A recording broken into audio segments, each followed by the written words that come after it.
What happens when Kamala Harris calls Donald Trump to check in on him after an assassination attempt? You'd think he'd take it as a chance to reflect and dial down his rhetoric, right? Well, stick around till the end. You won't believe what Trump did next. Let's paint the picture. It's 2024, and Trump has just survived his second assassination attempt. You'd expect the man to take a break, maybe cool down the inflammatory talk that's been a hallmark of his public persona for years. Enter Kamala Harris, who decides to do something very presidential. She calls Trump, her rival, to check if he's okay.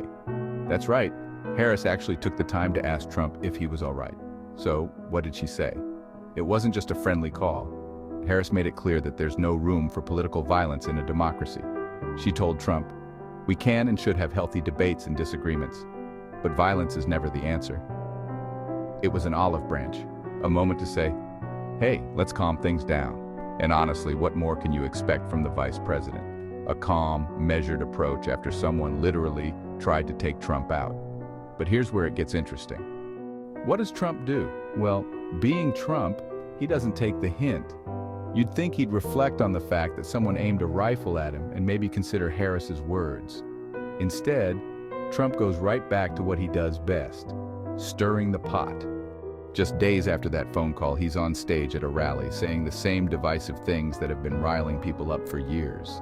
He ignores Harris's plea for less violent rhetoric and goes right back to whipping his base into a frenzy. It's like someone telling a hurricane to chill out, and the hurricane responds by sending a tornado instead. Trump's rhetoric is like playing with fireworks in a crowded room. Harris comes in as the voice of reason, saying, "Hey, maybe don't light those," but Trump, he throws the match anyway. And what happens? Chaos, of course. Let's take a closer look at what Trump did next. In the days following Harris's call, he was back on the campaign trail, hitting his usual talking points, calling immigrants criminals, attacking Harris for her leadership, and even mocking her identity, suggesting that she happened to turn black during her campaign. And the most ironic part? After being the target of violence, Trump turns around and perpetuates the same inflammatory language that puts others in danger. It's almost like Trump is addicted to chaos. He knows that his base feeds on his rhetoric, and instead of de-escalating, he's throwing fuel on the fire.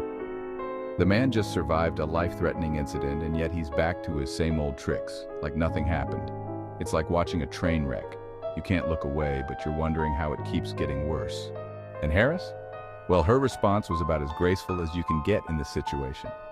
She stuck to her message, no place for violence, and we should focus on healthy debates. But she's got to be thinking, why am I even bothering? You know how it is. You offer someone help and they just throw it back in your face. Trump didn't just ignore her call for peace. He doubled down on the very things Harris warned him about.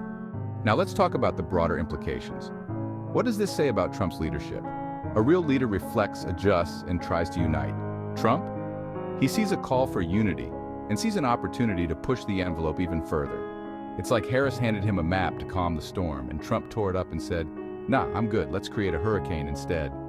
But why is this important to Chris Talks and what we do here? Simple. This moment represents everything we talk about. Political figures using divisive language to keep people angry, to keep people fighting, instead of focusing on what really matters. Harris tried to inject some sanity into the conversation, but Trump threw it right back in her face. This is exactly why we need to keep exposing these moments, these absurdities in politics. Here's the bottom line.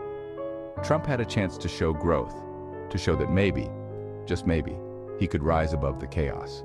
Instead, he chose to ignore Harris's olive branch and continue to stoke the flames.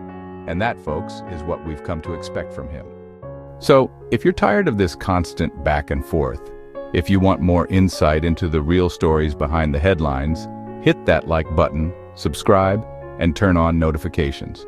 We're here to break it down, expose the nonsense, and bring some clarity to the madness. Chris Talks, cutting through the noise.